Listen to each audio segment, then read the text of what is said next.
मुकेश कुमार जी। राधे राधे महाराज जी। गुरु जी, कुछ जीवात्मा इस पृथ्वी पर जन्म लेते ही करोड़पति बन जाता है, कुछ जीवात्मा पूरा गरीब रहता है। ऐसा कौन सा पिछले जन्म का? पूर्व का कर्म होता है, पूर्व का कर्म होता है। उसने दान पुण्य किए, उसने तीर्थावगाहन किया, उसने दूसरों को उपकार किया। तो भगवान स्वयं गीता जी में कहते हैं कि जो मेरा भक्त पूर्णता को प्राप्त नहीं हो पाया, भगवत प्राप्ति नहीं कर पाया और वो वासनाओं के जाल में बंधा रहा, मेरी भक्ति करता है, दान पुण्य करता है और उसके अंदर कामनाएं हैं, भोगों की इच्छाएं हैं, तो फिर उसको अगला जो जन्म होता है वो श्रीमान धनवान कुलवान के यहाँ जन्म होता है और भरपूर वासनाओं की पूर्ति की सामग्री होती है। और मेरी कृपा से वहां जन्म लेने पर भी वो भोगों में फंसता नहीं, उसकी पूर्व की साधना उत्थान करती है और वो भजन में तन्मय होकर के समस्त भोगों का त्याग करके दूसरे जन्म में मेरे को प्राप्त कर लेता है। महाराज जी, कुछ ऐसा भी होता है कि पूरा जीवन ऐसे ही निकल जाए उसी भोगों में? वो केवल पुण्यात्मा होते हैं, भजनानंदी नहीं होते। उनका भगवान से भजन से संबंध नहीं है। उन्होंने दान पुण्य किया है, बहुत वृद्ध जनों की सेवा की, तीर्थावगान किया, भक्ति नहीं की, तो फिर पूरा जीवन भोगों में व्यतीत हो चला जाएगा। वो ऐसे नष्ट जीवन माना जाता है, ऐसे कोई महत्वपूर्ण जीवन नहीं माना जाता। महत्वपूर्ण जीवन माना जाता है जो भगवान से जुड़ा हुआ होता है, उसी का जीवन महत्वपूर्ण है। जिन हरि भगति हृदय नहीं आनी, जीवित सौ समानते प्राणी। इस मनुष्य जीवन की मान्यता है, हरि भज छान नमान नर्तन को, मति बंछय रे मति बंछय तिल तिल धन को। ये मनुष्य जीवन का जो मान है, इस मनुष्य जीवन की जो महिमा है, वो भगवान के भजन की है, ना कि धन की। धन कोई महत्वपूर्ण बात नहीं, महत्वपूर्ण बात है भगवान से चित्त जुड़ा है कि नहीं जुड़ा है, ये बात है। जैसे नाम जब कोई भी क्रिया हो रही है उसके प्रति ये है कि जैसे महाराज जी कह रहे हैं कि कोई भी क्रिया हो रही है तो ऐसा लगता है कि राम जी करा रहे हैं, राम जी चल रहे हैं, राम जी खा रहे हैं। लेकिन इसमें ये देखना है कि असत क्रिया नहीं, असत क्रिया। कह रहे संदेह बना रहता है कहीं मैं अपने विषय भोगों की प्राप्ति के लिए राम जी का आश्रय तो नहीं ले रहा है, कहीं मेरा प्रतिकूल अहंकार से विसर्जनम, प्रतिकूल से विसर्जनम। अभी शरणागत नहीं हुए, नहीं, ये बात नहीं आती कि कहीं मैं, यह है संशय, कहीं मैं राम जी की आड़ में भोग तो नहीं भोग रहा हूं। कौन मैं बचा? मैं कौन बचा? शरणागत कौन हुआ? मैं कहीं राम जी की आड़ में विषय भोग न कर रहा हूं, तो आपका शरीर, आपका मन, आप तो शरणागत कौन हुआ? इसीलिए हम कह रहे थे अभी कि अभी शरणागति नहीं हुई। जिस शरणागत की बात होती, जैसे चेहरा देखने से पता चल जाता है पीलिया रोग है कि नहीं है नेत्रों से, ऐसे ही पता चल जाता है शरणागति की स्थिति दर्शन मात्र से। तो इसलिए ईमानदारी से भजन करो, भगवान को भोग लगा के भगवान की सेवा पात्र शरीर में भोजन पाओ, धर्मयुक्त भोग करो। पता नहीं कब कौन सी घटना घटे। अभी जैसे वो सुनाना, वो जहाज में, हवाई जहाज में, आप सोचो जिंदा आदमी कैसे जला होगा। थोड़ी देर मन लगाओ, थोड़ी देर अपने को वहां हाजिर करो कि जिंदा हमारे ऊपर पेट्रोल गिरे, हमारे पूरा शरीर जिंदा जलना, मतलब जिंदा जलना, बेहोशी में जलाते जला होश में जलना, कितना भयानक दुख, कितना भयानक कष्ट। तो वो उनके लिए नहीं है, वो हमारे लिए भी है। हम भी कभी किसी दुर्घटना में ग्रस्त हो सकते हैं, हमारा भी कुछ हो सकता है। इसलिए भगवान की शरण, भगवान का नाम जब जितना कर लो, नहीं कब यहाँ से पत्ता साफ हो जाए कुछ पता नहीं। जा रहे हैं, दिल फेल हो जाए, एक्सीडेंट हो जाए, कुछ भी, आप आराम से जा रहे हो, गाड़ी आई रौंद के चली गई।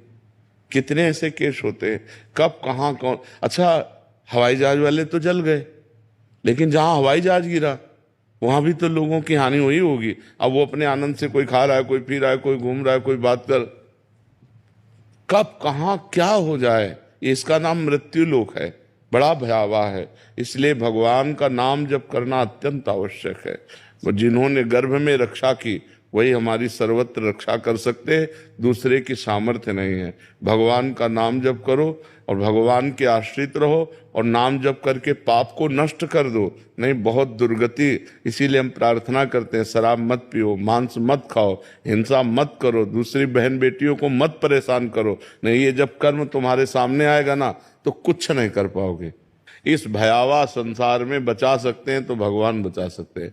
हम चैन से जन्म लिए, चैन से मर जाएं और भगवान को प्राप्त हो जाएं, यही मनुष्य जीवन का लाभ है। हमने जो शास्त्रों में पढ़ा कि जैसे बड़े गजराज के गले से माला छूट जाए, उसे पता भी ना चले, ऐसे भक्तों का शरीर छूटता है जो भगवान का भजन करते हैं, भगवान के चिंतन में है, आनंदमय कीर्तन करते हुए भक्त घेरे हुए हैं, शरीर छूट रहा है, जय जयकार, अंतिम मृत्यु का महोत्सव। अच्छा, लोग हमसे पूछते हैं कि जो लोग सांसारिक उन्नति को प्राप्त हो रहे हैं, भजन नहीं कर रहे हैं, वो भी तो सुखी हैं। चंद मिनट के लिए, परिणाम नहीं, परिणाम उन्हीं का सुखमय होगा जो भगवान का नाम जप करते हैं, धर्म में चलते हैं, जीवों पर दया करते हैं। आध्यात्मिक बैलेंस शीट अच्छी करनी पड़ेगी। हाँ, बिल्कुल बिल्कुल, बिना अध्यात्म बैलेंस शीट नहीं, हाँ, भौतिक उन्नति कुछ नहीं है, क्योंकि परिणाम हमें देखना। परिणाम में क्या है? इस शरीर को तो नष्ट ही होना है, तो इस शरीर के लिए हम पाप क्यों करें? इस शरीर से हम भगवान की शरण में हो, भगवान का नाम जप करें, अच्छे आचरण करें। जी, यश पंडित जी। राधे राधे। राधे राधे महाराज जी। महाराज जी, हमने आपके मुख से शरणागति के बारे में काफी सुना है और समझा भी है, लेकिन कहीं ना कहीं मन को लगता है कि मैं पूर्ण रूप से शरणागत नहीं हूं। तो हम मन, कर्म और वचन तीनों से पूर्ण शरणागत कैसे हो सकते हैं महाराज? भगवान के पावन चरित्रों को सुनो, भक्तों के पावन चरित्रों को सुनो और नाम जप करो। नाम जप से सब ठीक हो जाएगा। नाम जप मन की गंदी बातों को निकालता है। भजन करते समय देखना, जब आप नाम जप करोगे तो गंदी गंदी बातें निकलती हैं। उसको लगता है कि यार जब हम भजन नहीं करते थे तब शांति थी, अब भजन करते हैं तो बड़ी अशांति हो रही। अशांति नहीं हो रही, मन की गंदगी निकल रही। और निर्मल मन भगवान के चरणों में लगता है, मलिन मन माया में लगता है। इसलिए नाम जप करो, भगवान के पावन चरित्र सुनो, भगवान की लीला कथा सुन करके उसका मनन करो। राम जी ने ये किया, कृष्ण जी ने ये किया, तो उस मनन से हमारे मन का मार्जन होता है, उसकी अपवित्रता नष्ट होती है। जब हम संसार की बातों का मनन करते हैं तो मन अपवित्र होता है, और जब परम पवित्र भगवान की बातों का मनन करते हैं तो मन पवित्र होता है। तो हम संतों के चरित्र, भक्तों के चरित्र, भगवान के चरित्र कहें, सुने और नाम जप करें। इससे हमारा मन पवित्र होगा, भगवान की शरण में हो जाएगा, पक्का हो जाएगा। तुम चिंता ना करो, बस नाम जप जरूर करो। फिर भी संशय बना रहे, कह रहे कि नाम जप करके भी संशय बना रहे। जब तक मलिन मन है तब तक संशय बुद्धि में होता रहेगा, और जहां निर्मलता आई तो विश्वास बढ़ता है, संशय नहीं। मम भरोसे ही हरस न दीना, भगवान के चरणों का पूरा भरोसा, और हृदय में कोई भी ना हर्ष न शोक, बड़ा आनंदमय जीवन होता है भगवान की शरण में रहने से। कोई भय नहीं, कोई संशय नहीं। जब तक मन मलिन है तब तक संशय होता है। दृढ़ विश्वास, भगवान के चरणों में दृढ़ विश्वास हो जाता है पवित्र मन होने पर, और अपवित्र मन में संशय बना रहता है, और संशय जब तक रहता है तब तक ठीक नहीं रहता। संशय आत्मा विनश्यति, संशय ठीक बात नहीं है। दृढ़ विश्वास करो, हम भगवान के हैं, भगवान हमारे हैं, हम जैसे भी हैं अपने भगवान को समर्पित है। ये तभी आएगा जब खूब नाम जप करोगे, खूब भजन करो। ज्योति जी, गुजरात से। राधे राधे राधे महाराज जी। किसी व्यक्ति से राग, मोह या आसक्ति की भावना में क्या अंतर या भेद है? मोह, राग और आसक्ति एक ही बात है। जैसे जल, वारि, तोय, तो इसमें क्या अंतर है? जल भी उसी को कहते हैं, वारि भी उसी को कहते हैं, तोय भी उसी को कहते हैं। तो ऐसे राग, मोह, आसक्ति, ममता, ये सब एक ही आसक्ति के पर्यायवाची शब्द है। शरीर में हमारे किसी के राग हो जाता है तो उसी को हम मोह कह देते हैं, उसी को हम आसक्ति कह देते हैं। राग का तात्पर्य आसक्ति तो होता है, मोह का तात्पर्य भी आसक्ति होता है। प्रियांशी जी। श्री हरिवंश। श्री हरिवंश महाराज जी। महाराज जी, मैं रोज आपको सुनती हूँ और नाम जप भी करती हूँ। जो विपरीत आचरण होते हैं भजन के, उसको भी छोड़ने के प्रयास कर रही हूँ और छोड़ दिए हैं, लेकिन खुद पर संशय रहता है जिससे पूर्ण रूप से माया नहीं छूट पाती। खुद पर क्यों संशय रहता? खुद तो भगवान को समर्पित हो गए हम। इतने बड़े बड़े साधक हैं तो प्रभु मेरी तरफ क्यों देखेंगे? और मैं असल बात, अभी प्रभु को जाना नहीं ना। किसका प्रश्न है? अभी प्रभु को जाना नहीं। प्रभु एक होते हुए भी अनंत है ना, तो तुम्हारे प्रभु अलग है। तुम्हारे प्रभु तुम्हारे साथ हैं, हमारे प्रभु हमारे साथ हैं। अलग अलग भगवान सबके साथ हैं, एक होते हुए भी अनंत है ना। तो वो अनंत रूपधारी भगवान, मेरा भगवान, मेरा पर्सनल भगवान, वो मुझे पर्सनल प्यार करता है। इसलिए हमको ये नहीं सोचना कि बहुत लोग भगवान को प्यार करते हैं तो भगवान हमें कैसे प्यार करेंगे। भगवान कोई इंसान तो है नहीं। जब अयोध्या में श्री भगवान आए 14 वर्ष वनवास के बाद, तो एक एक बच्चा बच्चा भगवान से मिलने के लिए व्याकुल था। 14 वर्ष से इंतजार कर रहे थे। तो ये हुआ कि श्री राम जी आए तो सबको लगा कि मैं अभी मिलूं।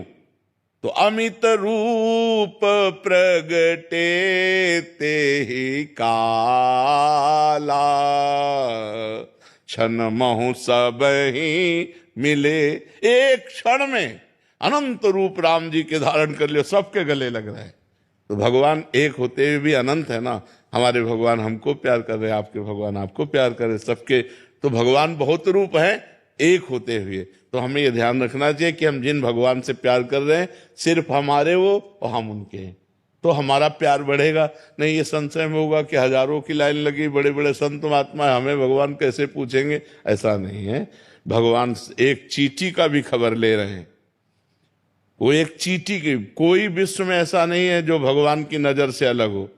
वो एक चींटी को भी देख रहे हैं, उसको भी भोजन देख रहे हैं, उसको भी पालन पोषण कर रहे हैं, सबका। वो बहुत बड़ा महामहिम ईश्वर, इसीलिए अनंत है। वेद आज तक पार नहीं पाए, ऋषि मुनि पार नहीं पाए, वो बड़ा करुणामय।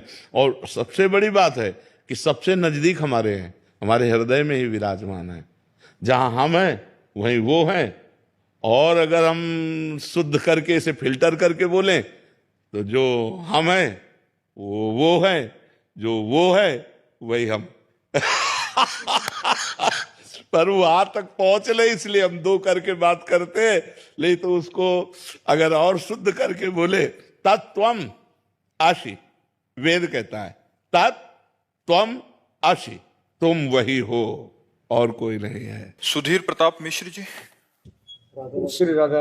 राधे राधे महाराज जी। महाराज जी, आपके श्रीमुख से सुना है कि सब नाम एक ही परम सत्ता के परिचायक हैं। इससे काफी दुविधा नष्ट हुई। दास श्री हनुमान चालीसा का पाठ करते हुए माथे पर राम नाम लिखकर मानसिक अभ्यास कर रहा है। अभी आरंभ काल ही है, किंतु राम नाम के साथ साथ आपकी वाणी के प्रभाव या नाम रस पान के कारण श्री राधा नाम अचानक पन में आ जाता है। तब दोनों नामों का अभ्यास कर लेता हूँ। महाराज जी, आगे क्या करूं? राम नाम पहले से ही जप रहा हूं। हाँ, राम नाम ही करते रहो। राधा नाम आ जाए तो कोई बात नहीं, आप राम नाम में ही रति प्राप्त करो। ठीक है, आप वही, हाँ आप वही करता है। इरिका जी। राधे राधे महाराज जी। महाराज जी, मैंने जब से आपको सुना है जीवन में बहुत सुधार आया है। मेरे मन में शिव हैं और पाठ जपजी साहिब और गोपाल आरती करती हूँ। और महाराज जी, ये पूछना चाह रहे हैं आगे कि अगर आप दूसरे देश में रहते हैं तो क्या जब वहां सूरज निकलता है तो उस वक्त का ब्रह्म मुहूर्त माना जाता है? हाँ, वही, जहाँ हम जिस देश काल में रहते हैं उसी के अनुसार हमारी साधना आराधना होती है। और वहाँ जिस समय सूर्य उदय होता है वहीं उस समय प्रातः काल मानिए और उसके अनुसार कीजिए। जैसे हम अपने यहाँ सूर्योदय और सूर्यास्त का संध्या वंदन करते हैं, ऐसे जहाँ सूर्य उदय हो जहाँ अस्त हो वहाँ वैसे करना चाहिए। एक देश से दूसरे देश में अंतराय तो होता ही है, समय का अंतराय होता जरूर होगा। अपने देश में ही पूरे देश में समय का अंतराय पड़ जाएगा, फिर अन्य देशों में तो पड़ ही जाएगा। तो जहां जिस समय प्रातः काल होता हो वहां प्रातः वंदना सायं वंदना अपने समय के अनुसार करें। नेहा त्यागी जी। श्री हरिवंश। महाराज जी, आप कहते हैं कि श्रीमद् भागवत पुराण में लिखा है कि सत्यम शौचम दया दानम और भोजन का सुधार हो तो ये पांचों नियम अगर जीवन में उतारे जाएं तो गर्भस्थ शिशु पर इसका असर होता है। महाराज जी, हाँ ठीक बात है। सत्यम, हाँ, शौचम, दया और दानम और हाँ, भोजन का सुधार। हाँ बिल्कुल ठीक है। लेकिन